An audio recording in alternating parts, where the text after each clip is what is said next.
Hello everyone, welcome back to Shamima ma'am की class. आज हम आपके लिए एक नई और दिलचस्प कहानी लेकर आए हैं, तो बिना देर किए चलिए शुरू करते हैं। तीन तिगाड़ा काम बिगाड़ा। तीन बहुओं के रवैये से सासू माँ बहुत परेशान थी। दरअसल बात ये थी कि तीनों बहुओं में किसी बात को लेकर अनबन हो गई थी। तब से ही तीनों एक दूसरे से मुंह फुलाए रहती थी। ना कोई सीधे मुंह किसी से बात करती, ना किसी का कहना मानती। पड़ोसी भी इस बात को जानते थे और जाने कैसे कैसे बातें भी करते। इसीलिए सासू माँ ने तीनों बहुओं को तुरंत अपने कमरे में बुलाया। मैं कई दिनों से देख रही हूँ, तुम तीनों अलग अलग सारे काम कर रही हो। ये सब नहीं चलेगा, तीनों को मिलकर ही काम करना पड़ेगा। सास की बात सुनकर एकदम से बड़ी बहू बोल उठती है। नहीं मम्मी जी, मैं इन दोनों के साथ कुछ नहीं कर सकती। मैं इस घर की बड़ी बहू हूँ, फिर भी ये मेरा कहना बिल्कुल भी नहीं मानती। अरे जेठानी जी, जानबूझकर मुझे डबल काम करवाती है आप, और छोटी मुझसे टेढ़े मुंह ही बात करती है। इन दोनों के बीच हमेशा सैंडविच बन जाती है मेरी, और मैं हमेशा आलू की तरह बीच में मसली जाती हूँ। मम्मी जी, इन दोनों को लगता है कि मैं छोटी हूँ तो इनके पैरों तले दब जाऊंगी, लेकिन नहीं, मेरा भी उतना ही अधिकार है जितना इन दोनों का है। बड़ी आई दोनों मेरी चुगली करने के लिए, मुझे क्या कम समझ रखा है। तीनों बहू एक दूसरे से बहस करने लगती है और सास दोबारा ये देखकर टेंशन में आ जाती है और सबसे कहती है, चुप हो जाओ, अब से तुम तीनों सारे काम एक साथ करोगी। आंख बंद करके एक दूसरे की बात सुनोगी। तुम तीनों इस बात को गांठ बांध लो, वरना अगली छुट्टियों में तुम्हारा अपना मायके जाना कैंसिल। सास की बातें सुनकर डर के मारे तीनों हामी भर देती हैं। जी मम्मी जी, मैं समझ गई। हाँ मम्मी जी, जैसा आप कहें। आप जो कहेंगी मैं वही करूंगी।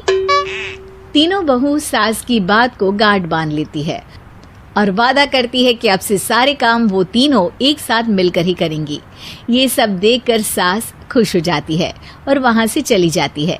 नीचे जाकर वो देखती है कि घर में शर्मा जी आए हुए होते हैं। सास जोर से आवाज लगाकर कहती है, अरे बहू, जरा चाय बनाकर तो लाना, शर्मा जी आए हैं। सास की बात सुनकर तीनों बहू तुरंत किचन की ओर भागती है और चाय बनाना शुरू कर देती है। मुझे तो एकदम मसाले वाली कड़क चाय पसंद है, तो हम शर्मा जी के लिए मसाले वाली चाय ही बनाएंगे। अरे नहीं दीदी, गर्मी के मौसम में मसाला चाय कौन पीता है? मैं तो शर्मा जी के लिए इलायची वाली चाय ही बनाऊंगी। ये कैसी बात कर रही हैं आप दोनों? मेरी मम्मी ने सिखाया है कि मेहमान को ज्यादा दूध और शक्कर वाली चाय देनी चाहिए, वरना वो घर वालों को कंजूस समझते हैं। तो मैं तो शर्मा जी को ऐसी ही चाय दूंगी। तीनों बहुएं अपने अपने तरीके से चाय में शक्कर, मसाला, पत्ती सब डाल देती है। उबलने के बाद तीनों मिलकर चाय बाहर लेकर जाती है और शर्मा जी और सासू माँ को देती हैं।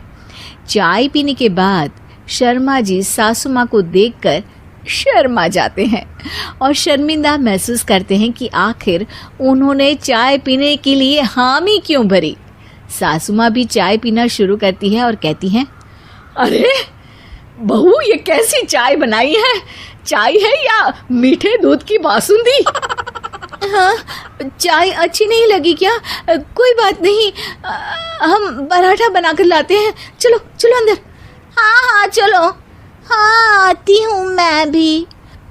नहीं, मेरा पेट चाय ने ही चौपट कर दिया, वही काफी है। पराठे से पोपट नहीं करवाना, मैं तो चलता हूँ। शर्मा जी चुपचाप पतली गली से निकल जाते हैं। अगले दिन सास बहुओं से कहती है, अरे बहू, जाओ जाके ऊपर के गेस्ट हाउस की सफाई कर दो। कल हमारे यहाँ मेरे दूर के रिश्तेदार आने वाले हैं, तो पूरे कमरे को चमका देना, समझी?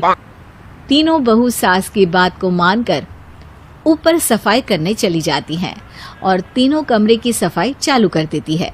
बड़ी बहू मकड़ी के जाले साफ करती है, तो बीच वाली झाड़ू लगाना और छोटी वाली सर्फ डालकर जमीन धोना शुरू कर देती है। अरे दीदी जेठानी जी, अभी मैंने पूरी फर्श धोई और आप फिर से धूल नीचे गिरा रही हैं। और मछली जेठानी जी, आप बिना झाड़ू की धूल यहाँ छटक रही हैं। अरे तीनों को साफ करना है, एक साथ सफाई करते हैं ना। अरे वही तो, हम साथ साथ हैं, घर साफ साफ है। तीनों बहू ऐसे ही काम में उलझ जाती है और 2 घंटे तक एक ही कमरे की सफाई करती रहती है। बहुत देर से अपनी बहुओं को ना देखने के कारण सास ऊपर कमरे में उन्हें देखने जाती है, लेकिन कमरे में घुसते ही वो गीली फर्श पर फिसलने के कारण नीचे गिर जाती है। ओरी मोरी मैया, हड्डी मरोड़ के रख दी। आए मेरी तो कमर ही टूट गई रे। तीनों बहुएं सास को उठाती हैं और बिस्तर पर सुला देती है। अरे मेरे हाथ पैर दर्द कर रहे हैं, दबा दो, आराम मिलेगा। हाँ जी माँ जी। अरे जी माँ जी, जी माँ जी। और तीनों बहुएं एक साथ सास के हाथ को दबाना शुरू कर देती हैं। माँ की तो चीख ही निकल जाती है और नतीजा ये होता है कि सास के बचे हुए शरीर में भी दर्द उठ जाता है। हाय राम, ये क्या कर दिया तुम तीनों ने। अरे मेरी तो किस्मत ही फूटी है कि तुम जैसी बहुएं मुझे मिली। हे भगवान, पूरे शरीर में दर्द बढ़ गया है।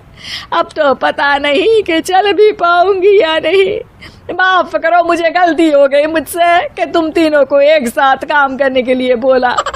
सोचा था तीनों मिलके अच्छे से काम करेगी, लेकिन बड़े बुजुर्ग सही कहते थे कि 3 तिगाड़ा काम बिगाड़ा। तुम लोगों ने ये बात ना आज साबित करके दिखा दी। तुम तीनों को तो समझाना यानी मानो भैंस के आगे बीन बजाना है। तुम्हें अकेले अकेले काम करना है ना, तो अब से तुम अकेले ही अपना अपना काम करो। तीनों बहुएं वहां से जाने लगती है। अरे कहाँ जा रही हो? आप ही ने तो कहा कि अपना अपना काम करो, तो मुझे मुल्तानी मिट्टी लगानी है। अरे मुझे भी तो नेल पॉलिश लगानी है। मुझे ना मेहंदी लगानी है। सास अपना सर पीट लेती है और कहती है, अरे मुझे भी लगाना है कुछ। क्या माँ जी? क्या माँ जी? क्या माँ जी?